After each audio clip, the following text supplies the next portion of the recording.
Home equity is a core concept for homeowners. Let's break down what it is and how it actually works for your personal finances. Equity is simply the portion of your home that you truly own, free and clear of any mortgage debt. The math is straightforward. Take your home's current market value and subtract your remaining mortgage balance. The result is your equity. Equity increases when you pay off your loan, or when the value of your property rises due to market conditions or renovations. While home equity is a piece of your net worth, they are different.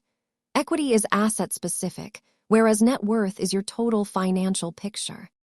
Over many years, equity typically grows as your loan balance shrinks and your home value potentially increases.